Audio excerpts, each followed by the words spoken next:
안녕하세요. 자, 9월 29일 암호화폐 시장. 겉으로 보기엔 그냥 좀 오른 그런 평범한 날 같았죠? 근데요, 그 수면 아래에서는 정말 어마어마한 훨씬 더 흥미로운 변화가 꿈틀대고 있었습니다.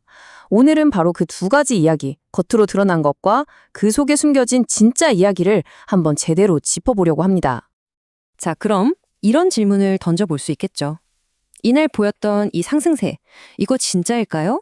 정말 시장이 다시 활활 타오르기 시작한 걸까요? 아니면 혹시 우리가 뭔가 중요한 걸 놓치고 있는 건 아닐까요?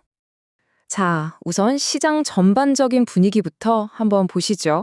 과연 투자자들 마음은 어땠을지, 또 그 마음을 움직인 건 대체 뭐였을지 한번 살펴보겠습니다. 이 숫자 50, 이게 뭐냐면요. 시장의 심리를 보여주는 공포 및 탐욕 지수가 딱 50을 기록했다는 겁니다. 아니, 이게 왜 그렇게 중요하냐고요? 바로 중립을 뜻하기 때문이죠. 그동안 시장을 무겁게 짓누르던 그 공포라는 분위기에서 드디어 벗어났다는 아주 의미 있는 첫 번째 신호탄이라고 볼 수 있습니다. 그럼 도대체 뭐가 이런 분위기 반전을 이끌었을까요? 정답은 바로 큰 손들입니다. 그러니까 주요 기관 투자자들이 다시 시장에 관심을 보이기 시작했다는 거죠. 이건 우리 같은 개인 투자자들이 오르지 않을까 하는 막연한 기대감이랑은 차원이 다른 이야기입니다. 시장의 판도를 바꿀 수 있는 진짜 돈이 움직이기 시작했다는 뜻이니까요. 좋습니다. 자, 그럼 시장 분위기가 좋아졌다는 건 알겠는데, 그래서 실제로 대표 코인들은 어땠을까요? 이럴 땐 숫자로 직접 확인하는 게 제일 확실하죠. 보시면 비트코인이 한 2.3%, 이더리움이 2.6%, 그리고 리플도 2.7% 정도 오르면서 시장을 쭉 끌어올렸습니다. 근데 여기서 진짜 중요한 건요, 그냥 올랐다는 사실 그 자체가 아니에요. 시장의 방향을 보여주는 이 대표 선수들이 마치 약속이라도 한 것처럼 전부 다 같이 올랐다는 점입니다. 이건 시장 전체에 이제 괜찮다는 긍정적인 신호가 퍼지고 있다는 아주 강력한 증거거든요.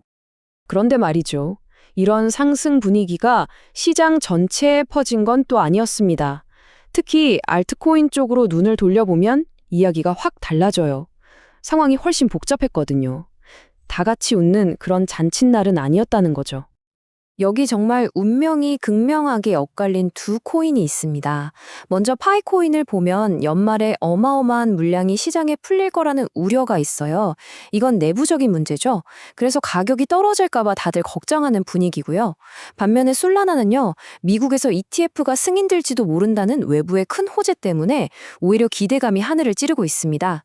보세요. 같은 시장에 있는데도 결국 각자의 내부 사정이 어떤지, 그리고 외부에서 얼마나 관심을 받는지에 따라서 이렇게 운명이 갈리는 겁니다.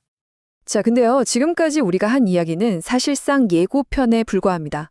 오늘 시장의 진짜 주인공, 진짜 중요한 사건은 바로 이 스테이블 코인 시장에서 벌어지고 있었거든요. 이건 단순히 가격이 좀 오르고 내리는 그런 차원의 이야기가 아니에요. 아예 이 시장의 판 자체를 뒤흔드는 거대한 구조적 변화에 대한 이야기입니다. 이 그래프를 좀 보세요. 올해 우리나라 주요 거래소에서 스테이블 코인 거래량이 얼마나 늘었는지 아십니까? 작년이랑 비교해서요, 무려 2.5배가 늘었습니다. 여러분, 이건 그냥 좀 성장했다 수준이 아니라 말 그대로 폭발한 겁니다. 아니, 갑자기 왜 이렇게 폭발적으로 늘었을까요? 이게 그냥 우연일까요? 절대 아니죠. 이 모든 변화의 한가운데 바로 대한민국 정부의 새로운 정책이 있었습니다. 이 정책 하나가 정말 엄청난 연쇄 반응을 일으키고 있어요. 자, 한번 따라가 볼까요? 첫째, 국회에서 우리도 원화 기반 스테이블 코인 법으로 만들자 하고 공식적으로 움직이기 시작합니다. 그러자 둘째, 두나무 같은 기업들이 그럼 우리가 쓸 수 있게 인프라를 깔아야겠다 하고 바로 상용화 준비에 뛰어들었죠. 그리고 이게 결국 국명 주권이라는 훨씬 더 큰 국가적인 논의로까지 번지고 있는 겁니다. 정책 하나가 시장을 움직이고 그 시장의 움직임이 우리 미래에 대한 담론을 만들어내고 있는 바로 그 현장입니다. 자, 오늘 정말 많은 이야기를 나눴습니다. 그럼 이 모든 걸 관통하는 딱 하나의 핵심, 우리가 꼭 기억해야 할 건 대체 뭘까요? 바로 이겁니다. 9월 29일은 두 가지 이야기가 동시에 펼쳐진 날이었다는 것. 하나는 눈에 보이는 단기적인 가격 회복이었고요. 다른 하나는 눈에 잘 보이지 않지만 훨씬 더 중요한 금융의 판 자체가 바뀌는 장기적인 구조의 진화였습니다. 우리는 이 두 가지를 모두 봐야 합니다. 오늘 이야기는 여기까지입니다. 마지막으로 여러분께 이 질문을 던지고 싶네요.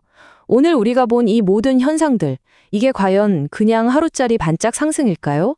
아니면 우리가 알던 금융의 시대가 저물고 새로운 미래가 시작되는 거대한 서막일까요?